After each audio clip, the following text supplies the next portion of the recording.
This is Craig Ballantyne from Early to Rise Radio, and today I'm interviewing one of our coaches in our program, Galel Fajardo, who, like me, has had anxiety. Did you go to the emergency room? I did not go to the emergency room, but I thought I was going to have to go to the emergency room. So Well. didn't make it as far as you did. Yeah. Well, let's start there, okay? So 2009, you are a mortgage broker Yes. in California. Yes. You're just lining them all up, right? Yep. 2008/9 happens. Yeah.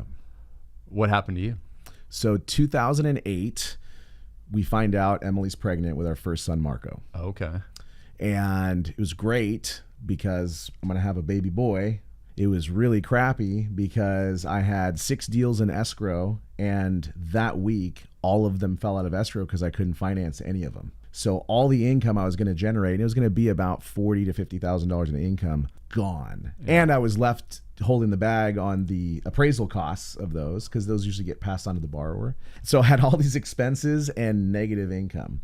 And my wife's pregnant, and I'm going to have to help support the family, obviously, with no income coming in. So it was a rough time right there. Okay. So not all that happens in one day, but as it starts to happen, how much of that do you let on to Emily? Like how much of that do you hide? When does it all kind of hit the fan? So I hid the negative behaviors from her. So I got a fridge in my office that was for entertaining clients that all of a sudden went from just having water and some sodas to now having, cans of Miller Lite all of a sudden started appearing because that was for entertaining clients, but it was to help numb me during the day. Right. And then where she saw it was I would wake up in the middle of the night with panic attacks. Oh, wow. So I'd literally be awoken at 1, 2 in the morning, and she would see me pacing, breathing heavily, having a panic attack. Other times it was that my teeth were grinding so loudly that it would wake her up, and she would say, hey, are you okay? So it was hard to hide after a while. So how long did that entire span go?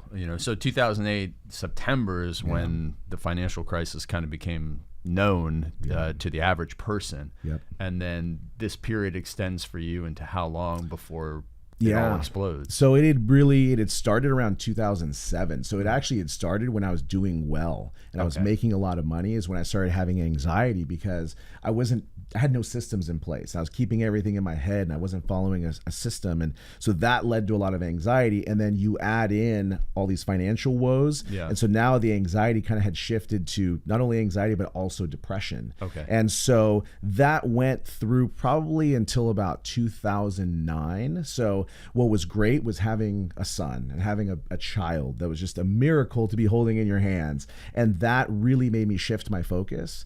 And it was around that time that I was fortunate to have people in my life who said, Galel, you need help, buddy. This isn't a way to live. And so what did they see in you that made so they're not just no one's just gonna walk up and say, hey, you need help without them seeing something. Yeah. So there's a picture that I'll share, when we publish this of me probably 70 pounds heavier than I am right now. I mean, I looked awful. Yeah. And so that was one of the signs. But then I just wasn't myself anymore. I just was not. I was kind of a shell of my former self. And really, the sad thing is I was sitting here teetering on, listen, man, I've got like a couple $1 million in life insurance and I've got no income coming in. I've got a new child and my wife. I can't support them financially. Maybe it's better that I not be here anymore. Yeah. And let that life insurance money help them and they could start over. And that was a very dark place to be in. And thankfully, my parents and Emily intervened and made sure that I got help. And so part of that help was getting to a doctor and getting my blood work and going to a psychologist and going through counseling and doing work. And that's where things really started to turn around for the better. How would you describe the difference between anxiety and depression? Because I've never had depression, but I've had severe anxiety. How would you describe the differences in maybe the inputs towards them, what they feel like, and how you get out of each? Yeah. Okay. So first, I'll break down the differences between the two. So number one, there are marked differences in how they present themselves, right? So anxiety is that feeling like there's an elephant on your chest. Mm-hmm. For some people, it's the abdominal stuff. Like you eat a meal and it just comes out of you, right? And so butterflies times 100, palpitations, cold sweats, panic attacks. You feel like you're going to die. There's this feeling of impending doom. Yes, the impending doom. Right? That's anxiety. The depression is, I don't want to get out of bed, and I wish the world would open up and swallow me whole. I don't want to live. Like waking up to face the day, like you wake up, instead of waking up fired up to attack your day, you wake up and you're kind of bummed. You're like, damn it, God didn't take me last night. It's a horrible place to be in. Yeah, it is. And millions of people suffer with this. And I'm telling you, people don't have to suffer like that. Right. And thankfully, I had enough people around me who were like, this is no way to live. Let's help you get on the right path. What happened to the business? Like eventually it all ended officially, right? Yes, it did. And so literally the physical location of this office is something that means something to me. I had kind of avoided this area with renting an office space. We're here in the city of Costa Mesa near the airport because Coast Mortgage Group was the next building over. Okay. So that's where you were. That's where I was. And I had a lot of awful memories associated with it. But then, my church is one street over, and my church is where a lot happened for me to help kind of reorient myself with what is truly important to me in my life and my values. And so when looking for office space, I said, no, you know what? I'm going to rebuild, and I'm going to go to the same place that I was at to rebuild. So that's, that company got closed down, literally dissolved with the state of California, and I became a consultant after that. So anybody who's listening to this that is either struggling with anxiety or depression, business failure, business struggle, impending doom, all these things, what advice do we give? Talk to somebody. Do not keep it inside you. You have to talk to somebody. And there are people and many resources available that are there to help you. And so number one is you got to talk to somebody, talk to friends, family, because that support system is truly what helps keep you in the game. Like, we talk about, alcoholism, for example, and it being one day at a time for people going through Alcoholics Anonymous. Truly, when it comes to anxiety and depression, it's be here tomorrow. Focus on being here tomorrow. When it's that bad, that needs to be your focus. How do you choose the person that you talk to on the family side of things? And then we'll talk about choosing the therapist and that sort of stuff. How do you figure out who the right person is? Yeah, so family, it's hard. Family is going to be hard because, everybody's family dynamic is different. I am fortunate in the sense that my mother is a medical physician. So because she's my mom and we just had that kind of relationship, it was easy for me to talk to her. Not everybody has a parent who's a medical doctor and who has resources. So what I would do is find that buddy, find that friend who you tell your secrets to. There's got to be, everybody has people in their life who knows what you did last weekend, knows what you did last summer, knows those things. That's who I would talk to. My spouse, Emily, became such a huge support for me. That came with, she and I have such a long history. This year we've been together for 25 years as of this year. We met in high school, been married for 19 years. So she has seen me and she knows when things are off. And she knew things were off. I couldn't hide it from her. She knew. And then from there, it's like, hey, what resources can we find to help you out? So what were the professional side of things? So you confide in family, they urge you to get support.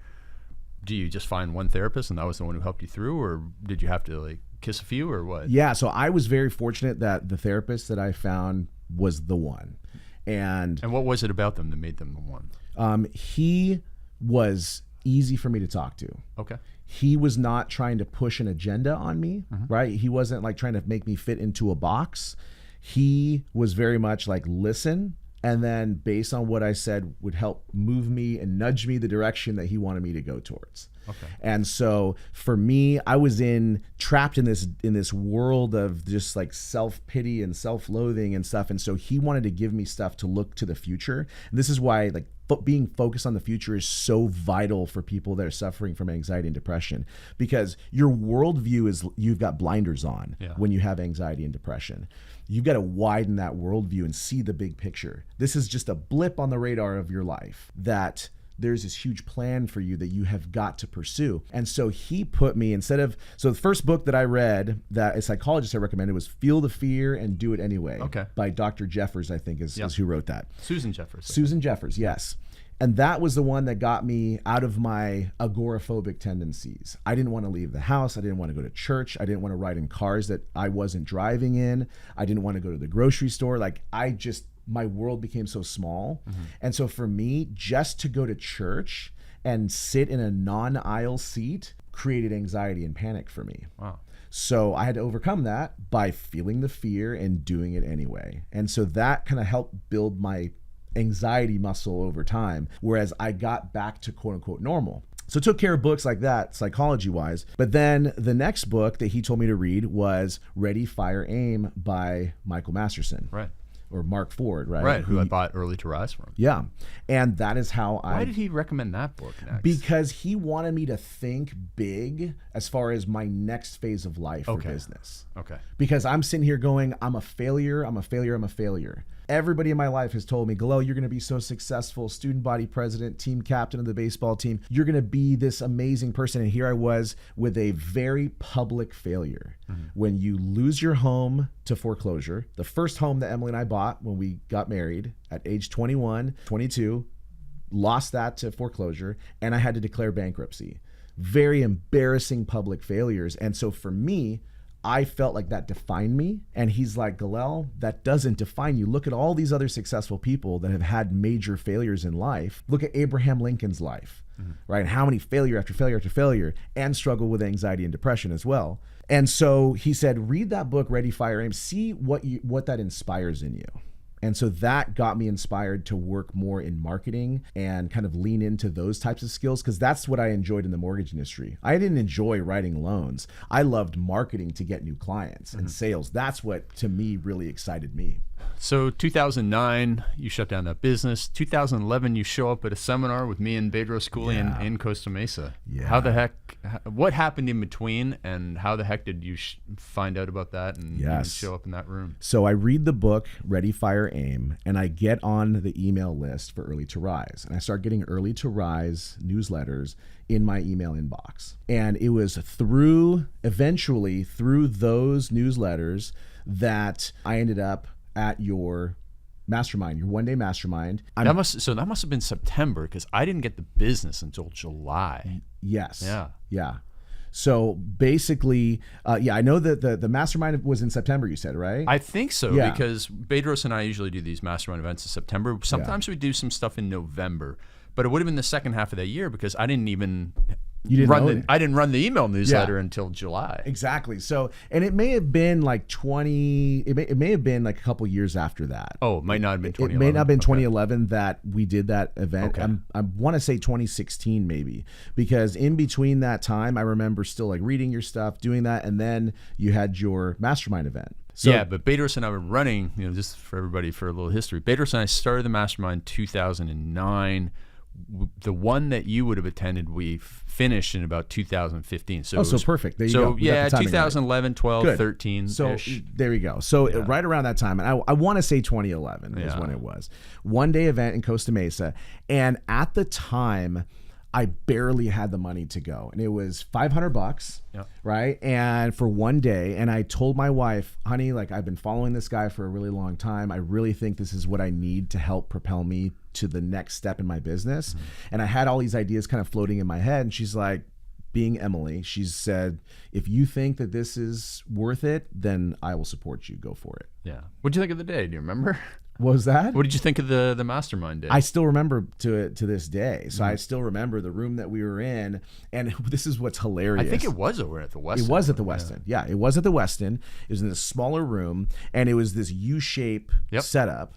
And I see you, and I didn't know who Bedros was, and I'm like, who's this guy? Like this, Armenian dude who's there, right? Who's swearing a lot, right? Who is this guy? And found out who he is, and went, wow. And so that opened up a whole other world.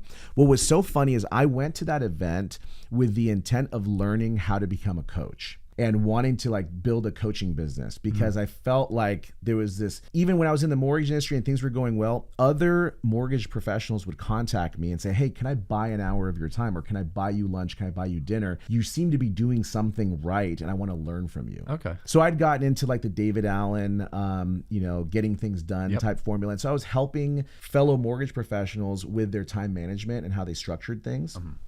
So it was kind of like a precursor to Sure. now, right? Sure. And so people were doing that, and I'm like, I could do this, but with other professionals. And again, when I showed up to that room in 2011, I was a disaster. Like physically, mentally, I was starting to get things together, but I was nowhere near where I am today. And I remember you saying, "No, don't become a coach." You said you mentioned this anti-anxiety supplement. Do that. You said, focus on that. So I did. So I launched an e-com product from that. And from that, I learned so many other skills that helped me the rest of my career. Got it. So you pointed me in the right direction. Yeah. So then, from 2011 or 12 or whatever it was, you kind of went off and did your own thing for a long time. Yeah. Then my book came out in 2015 or 16, The Perfect Day Formula. But I don't think we reconnected again until 2018. Yeah. So I stayed on the periphery. Like I stayed following you. I stayed up to date with stuff that you were doing, bought some programs here and there. And during that time I was employed. So I worked at companies as their director of marketing. Mm-hmm. And then that eventually in 2016, I was still remember where I was. I was in a meeting talking with the CEO of the company I was employed at. And while he's talking on about something, I'm thinking to myself, literally said, Galel, you are meant for more than this. Okay. And I left that meeting and I told my wife, honey, I'm going to go to grad school. Will you support me in this? Because this is what I want to do. And I found this program, it was in performance psychology over at National University. And she said, yes, if you think this is what's best for us, I will support you in it. Wow, this Emily, huh? Yeah, I'm telling you, find yourselves a great partner because it makes all the difference. And so started that program 2016, graduated in 2017. And then in 2016, probably about 3 months after I said to myself, there's got to be more to life than this, I got laid off from that job. Because they were being acquired by somebody else and I had one of the high salaries. So I got laid off and I call my dad. So I thank God he's around. I could call him up. Dad, what do I do? He said, become a consultant, son.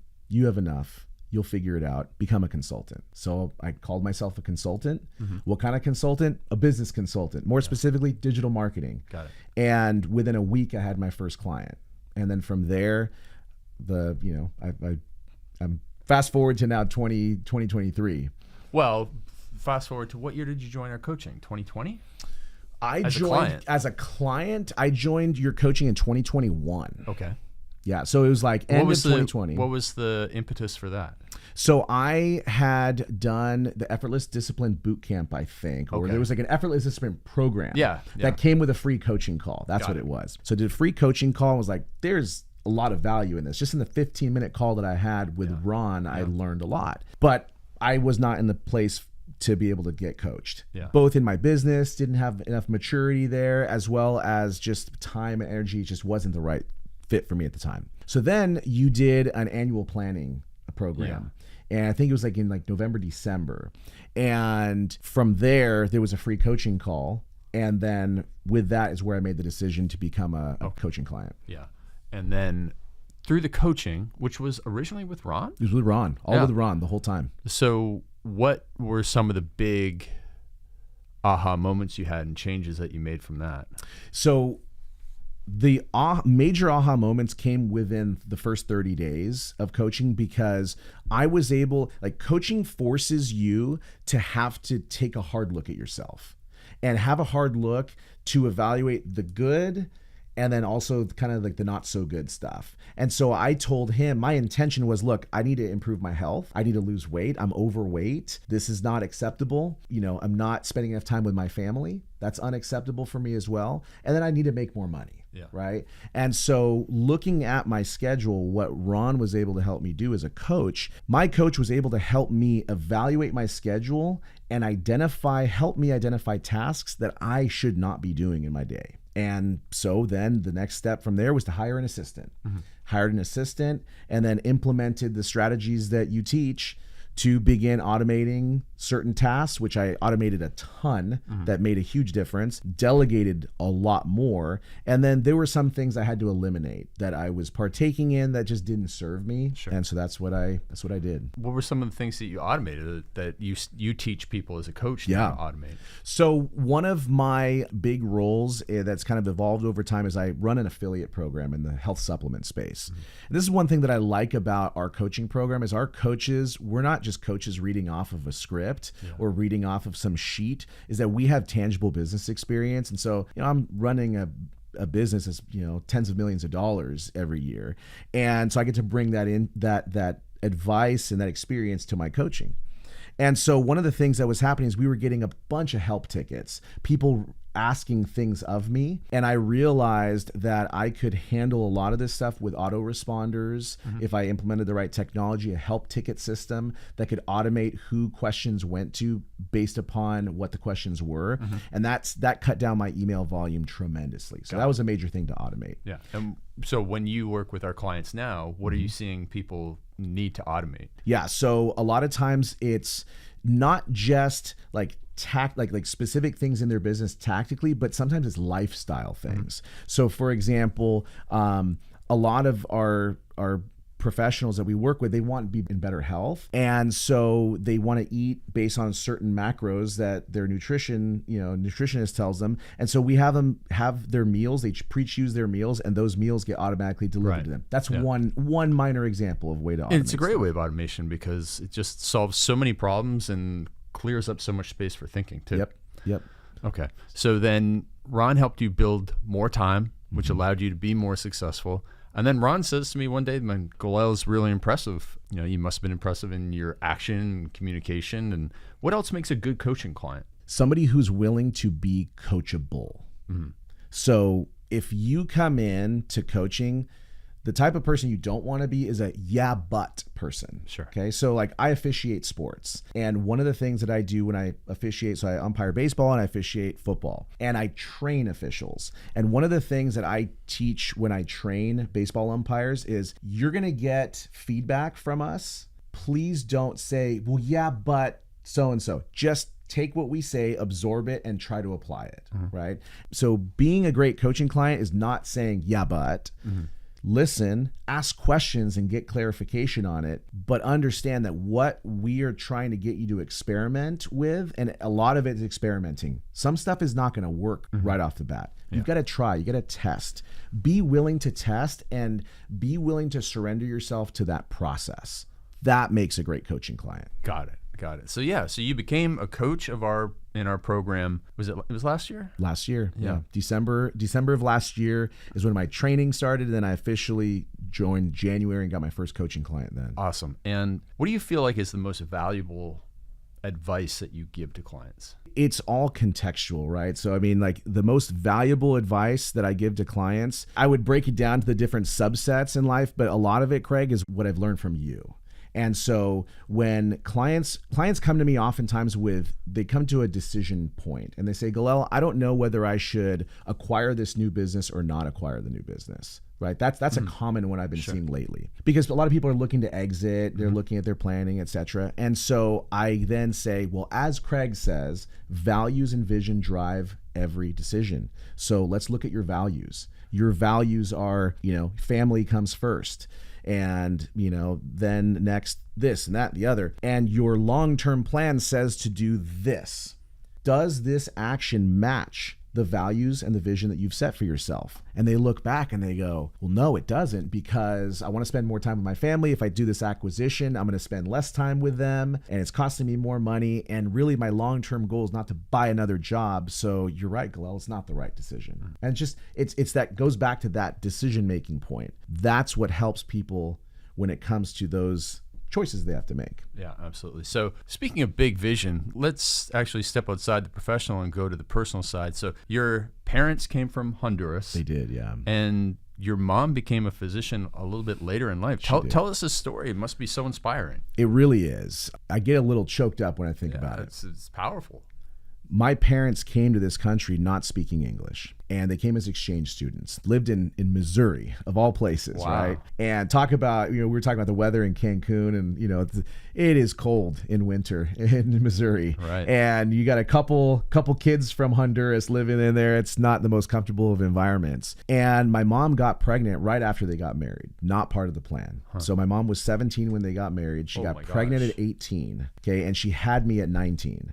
My dad was a college student at University of Rolla, Missouri, studying computer science. My mom was too, but she had to stop because she didn't want to put me into daycare. One of her values was that she would raise her children. It didn't match her values to put me into daycare, and she didn't speak English, and she didn't know anybody in this foreign country. And so my dad then worked his butt off as the handyman at our apartments to get reduced rent. He washed dishes at a Chinese restaurant at $3 an hour to make extra money, then was working in the library as a student assistant, and then doing all these other odd jobs that he could while going to school. And then eventually, after 5 years, he says, it took me 5 years to graduate university, got a degree in computer science and psychology. And then he landed a job in Costa Mesa, down the street from here. And that's how we ended up in California. Wow. And so my mom didn't go back to school until my sister started kindergarten. So I was in first grade, my sister was in kindergarten. And then my mom began taking courses at the community college, did that for a couple years, and then transferred to UC Irvine, got her undergrad. And then she said, I'm going to med school, guys. And she ended up graduating med school the year that my wife graduated high school. So I was a junior in high school when my mom was graduating med school. And that was a wild and crazy ride. Being the son, being kids of a medical student, and my dad working full time to help support her dreams, support the family. So she had to miss out on stuff, in our childhood. And we knew that going into it, that, hey guys, this is a family effort. And so they got our buy-in, and they said, listen, we're not going to be around a lot, but no, this is for the long-term plan for us. And so now she runs a private medical practice here in Orange, California. She's a great doctor. Her patients love her. I have friends today that run into me and say, oh, I saw your mom today. Man, what a great doctor she is. But it's just, we're so proud of her that she went all that way. Man, that is the greatest example of your values and vision drive every decision. That is really, really incredible and inspiring to me. And I haven't even met her. Yeah, she's a great woman. My dad, he's the chief information officer for an investment bank. So he started off lowly computer programmer and then lost his job. They said, we can't pay you, Galel. We can't pay you your final paycheck. And I still remember to this. You're Galel Jr.? I'm Galel Jr. Okay. Yep. Galel Jr. And so they say to Galel Sr., we can't pay you. So we have all this computer equipment that you can take. So he's like, okay. So I still remember this day loading up all this computer equipment. I'm a young kid helping him load up his computer equipment, going with him to the unemployment office. I still remember that. And then he set up shop as a consultant, and he went and pounded the pavement. And this is a whole other episode in and of itself about how there was no money to make rent. And he went and drove all the way from Costa Mesa to Los Angeles, Hollywood, to Riverside, down to San Diego, collecting retainers from clients so that he would have enough money to pay for rent for our family. Wow. And so it's like that type of example that Sure. I grew up with, that was like, I have a high standard to go after, right? But they just taught me this: nobody owes you anything. They said, you're here in this country and you're an American. We're going to have our values in the home. We'll eat Honduran food and all that. But he's like, God forbid we ever have to go to war against Honduras because you're fighting on the American side, And so they kind of raised me with that pride in our country, pride of ownership, pride of never losing your heritage, but man, that grit and that we're going to make this place our home. So what messages do you try and pass on to your kids? That the people that came before them worked their tails off to create opportunities that they have. Mm-hmm. That they have to build their own way in life. That no one's going to just hand it to you. Like, now, mind you, they're going to be the beneficiaries of a lot of stuff. I mean, yes, they'll have, wealth, inheritance, and all this stuff one day. They have more time with their parents than you had with yours. Big time. Yeah. Big time. And so like there's, it's like what matters in life. Like, so what I'm trying to teach them is like, what is it that matters is like loving what you do is so important. And so now it's not this title. If you had asked me 30 years ago, what do you want for your kid? Oh, I want him to have a high paying job and I want him this. I want my kids happy, Craig. That's what I want. Number one, I want my kids to be happy. And so helping them discover what they love to do, and kids' interests change over time, but being supportive of that is important, but also not losing sight of where they came from. My kids, we joke, we live behind the orange curtain in Orange County. And so giving them these glimpses. And so we want to start taking them to Honduras so they can see, guys, this could have been our life had we not been blessed to live in the United States and have the opportunities that we have here. And your grandmother, your grandfather, my parents sacrificed much to be here. Emily's parents, same thing, sacrificed a tremendous amount in their lives to help us get to where we are. So both sets of grandparents gave up so much for us to be here. We're standing on these shoulders of giants. Make something of it, right? Take advantage of that. How do you draw parallels between parenting and coaching? Man, there's so many parallels, Craig, because you can, as a parent, it's easy when they're young because they're dependent on you for everything, right? Like to be fed, to be bathed, to be clothed. They need you for all these things. As your kids get older, so like my daughter's now 11, Olivia's 11, Marco's 15. I just say, Olivia, hey, Livy, go brush your teeth and go get ready for bed. Okay. And she could just get in bed herself and go to sleep. So I have to be intentional about making sure I go. And I'm like, hey, sweetie, can I tuck you in? Can I say your prayers with you? Like I have to go in there because she could just go to bed on her own. Whereas before when they were little, I had to go brush their teeth, change their clothes and put them into the crib. And so with parenting, you can be a totally hands-off parent. You could just be as uninvolved as humanly possible once kids reach a certain age and leave them to their own devices, right? And to be a good parent takes work because you've got to be active in teaching them lessons, in seeing what they're consuming, who they're hanging out with, where are they getting their inputs from, and how are they behaving, right? And in intervening at appropriate times. In coaching, you can, as a parent, you can give advice, but it's up to your kids to actually implement it. As a coach, it's the same thing. You can give advice, but it's up to the client to actually do it or not do it.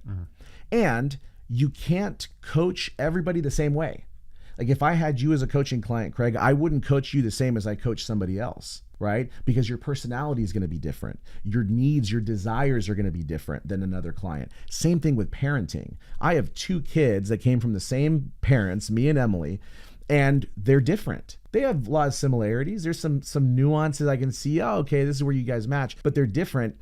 And my belief as a parent and what I've learned the hard way is you can't do the same thing with every kid. So if you end up having 3 kids, you may have to adjust how you speak to them differently.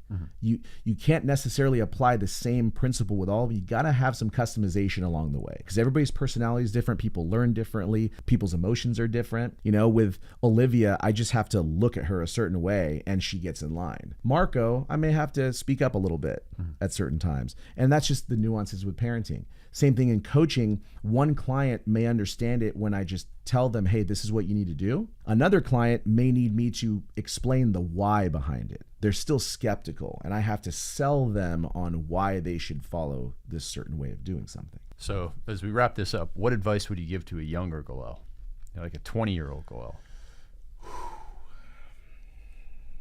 Don't give up. Don't give up. Yeah, I mean, honestly, younger Galel needed to hear that a lot more. Don't give up and invest in relationships a lot earlier. Younger Galel had a tendency to want to try to do things myself as a lone wolf and say, oh no, I could do this, right? I could do this. So for me, one of the things that I turned 40 this year, and one of the massive changes that's happened over the last year for me has been in the associations that I've developed in my life and seeing the fruit coming about those relationships, right? Building a relationship, deeper working and friendship relationship with you, with Daniel, with Gavin, and other people that are in my life that are high performers. It forces you to elevate your game a lot more. And I wish that at 20 years old, I had been told, it is so important for you to surround yourself with people that have a common future, not just a common past. Right. And so develop those relationships, invest in those relationships, because they will be that accountability to keep you from becoming complacent. That is great. I love that. It's common future, not just the common past that so many people get stuck in. Yeah. Dude, this is awesome. I'm so excited to have you as a coach, to know more about your past experiences, and all that just leads you to being such a great resource for our team, but also because you're just such an amazing guy to have at the events. Thanks, Everybody man. gets rallied and fired up when Galel's involved. So super excited to have you at the next Masterminds, and we're just going to keep on helping out and changing people's lives. So how do people get a hold of you? And how can they follow you on Instagram? Because you got some good stuff on your videos lately. Yeah, so Instagram, just at Galel Fajardo. Yeah, so spell that out. Galel Fajardo. Awesome. And you can always email me, galel@craigballantyne.com. Absolutely amazing. Thank you so much for being on the Early to Rise show, Galel, and telling your story and inspiring so many people. Thanks for having me, Craig. Appreciate it.